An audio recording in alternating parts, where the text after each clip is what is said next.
నమస్తే సాయిరామ్. సమర్థ సద్గురు సాయినాథ్ మహారాజ్కి జై. మన సాయి భక్తులందరికీ నమస్తే అండి. అందరూ ఎలా ఉన్నారు, ఏం చేస్తున్నారు? ఈరోజు వీడియోలోకి వెళ్లే ముందు బాబా గారి ఆశీస్సులు మీ అందరికీ దొరకాలని మనస్ఫూర్తిగా కోరుకుంటున్నాను. ఇంకా ఈరోజు బాబా ఏమంటున్నారు అనంటే, బిడ్డ, ఇన్నేళ్లుగా నువ్వు పడ్డ కష్టం నుంచి నీకు విడుదల అనేది కలగబోతుంది. అంతేకాకుండా శాప విమోచనం కూడా కలుగుతుంది తల్లి. 7 సంవత్సరాలుగా నువ్వు పడుతున్న కష్టం నుంచి నిజంగా ఒక గొప్ప విడుదల అనేది నువ్వు చూడబోతున్నావు. నీ కష్టాలు తీరబోతున్నాయి. నా మీద కనుక నమ్మకం అనేది ఉంటే, నన్ను నమ్మితే ఒక్కసారి నేను చెప్పే ఈ మాటల్ని విను అని చెప్పి బాబా మీకు తెలియజేస్తున్నారండి.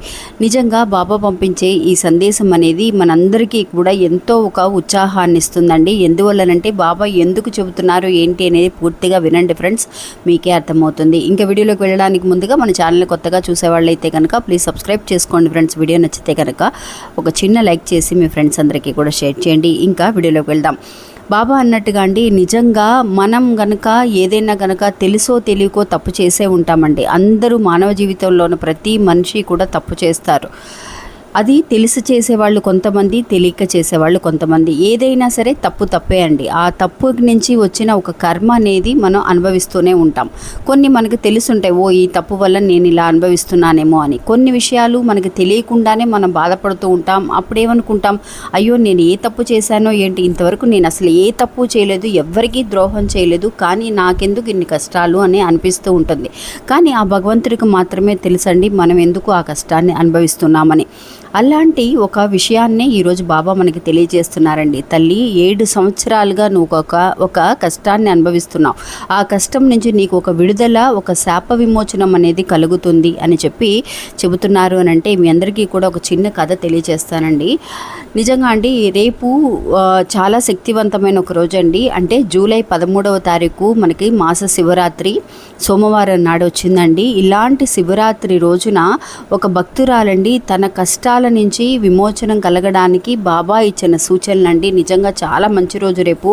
ఎవరైనా సరే నాకేదైనా ఒక శాపం ఉందేమో, నన్ను ఎవరైనా సరే కోపంలో ఎవరైనా తిడుతూ ఉంటారండి, మనకి ఏదైనా శాపనార్థాలు పెడుతూ ఉంటారు, అవి ఫలిస్తూ ఉంటాయి. ఒక్కొక్కసారి వాళ్ళన్న కోపాన్ని బట్టి, పరిస్థితిని బట్టి ఆ విషయాలు కూడా మనకి తగిలితే కనుక అలాంటి ఒక శాపం నుంచి మనకి విడుదల అనేది ఎప్పుడు దొరుకుతుందో మనకి తెలియదు.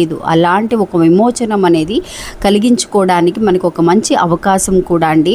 ఒక భక్తురాలు ఏం చేసింది అని అంటే, తను బాబా భక్తురాలండి. ఎన్నో ఏళ్ల నుంచి, ఎన్నో సంవత్సరాల నుంచి బాబాని ఒక ఫ్రెండ్గా, తనకి తండ్రి కంటే ఎక్కువగా భావిస్తూ అన్ని విషయాలలోనూ బాబాని నమ్ముతూ ఉంటుందండి. బాబా ఎలా చెప్తే అలా, బాబా దగ్గర నుంచి తనకి ఏదో ఒక రకంగా ఒక సందేశం అనేది వస్తే ఆ సందేశాన్ని ఫాలో అవ్వటం. తను నిజంగా ఎలాంటి ఒక కష్టం వచ్చినా, సంతోషం వచ్చినా కూడా కూర్చొని బాబాతో మాట్లాడుతూ ఉంటుంది. కానీ తనకి 7 సంవత్సరాలుగా ఒక కష్టం అనేది ఉందండి. తీరని సమస్య అది తనకి. ఏంటి అనంటే, తనకి రాత్రి పూట అండి, రాత్రి అయితే చాలు తనకి సరిగ్గా నిద్ర పట్టదు. ఏదో ఒక తెలియని ఒక భయం, ఒక నెగిటివ్ ఎనర్జీ తనకు ఉన్నట్టుగా, తను ఏదో ఒక భయంతో నిద్రపోలేక ఆందోళన పడుతూ ఉంటుందండి. తెల్లవారుజామున లెగిస్తే చాలా మామూలుగా తన పని తను చేసుకుంటూ మామూలుగా ఉంటుంది. రాత్రి ఏం జరిగిందో కూడా తనకి తెలియదు. కానీ రాత్రి అయితే మాత్రం సరిగ్గా నిద్ర అనేది పట్టకుండా నిజంగా తను చాలా ఇబ్బంది పడుతూ ఉండేదండి. ఇది నిజంగా జరిగిన ఒక విషయం. ఇది ఇలాగా 7 సంవత్సరాలుగా అనుభవిస్తుందండి ఆ నరకాన్ని. అలాంటి ఒక సమస్య నుంచి బాబా విడుదల అనేది కల్పించారనమాట. ఏంటి అని అంటే, తనకి ఎలాంటి సమస్య ఉందని బాబా దగ్గరికి వెళ్ళి చెప్పి, బాబా నాకు రాత్రిపూట సరిగ్గా నిద్ర పట్టడం లేదు, ఏం చేశానో, ఎందుకు ఇలా జరుగుతుందో నాకు అర్థం కావట్లేదని కూడా తను చెప్పుకోలేని ఒక పరిస్థితి. ఎందువల్లనంటే తనకి గుర్తుండదండి. తెల్లవారేసరికి మామూలుగానే ఉంటుంది, కాకపోతే చాలా టయర్డ్గా ఉంటుంది, సరిగ్గా ఏదో డిస్టర్బెన్స్గా ఉన్నట్టుగా అనిపిస్తుంది. కానీ తనకి ఏదో ఒక సమస్య ఉన్న విషయం కూడా బాబాకి అన్ని విషయాలు ఎందుకు చెప్పడం, బాబాకి తెలుసు కదా, బాబానే నా సమస్యల నుంచి నాకు విడుదల అనేది ఇస్తారు అని చెప్పేసి తను అనుకుంటూ తన సమస్యల నుంచి బయటికి రావడానికి ప్రయత్నిస్తూ పూజలు పరిహారాలు చేస్తూ వెళ్ళిపోతూ ఉండేదండి. ఒకరోజు ఏమైంది అని అంటే, బాబా కలలో కనిపించి, తల్లి, నువ్వు 7 సంవత్సరాలుగా ఒక సమస్యని అనుభవిస్తున్నావు, అది బయటికి కూడా చెప్పుకోలేని ఒక సమస్య, ఇది చాలా కష్టమైన ఒక సమస్య, అది ఎందువల్ల నువ్వు అనుభవిస్తున్నావు అనేది కూడా నీకు తెలియజేస్తాను అని చెప్పి బాబా కలలో తనతో మాట్లాడారండి.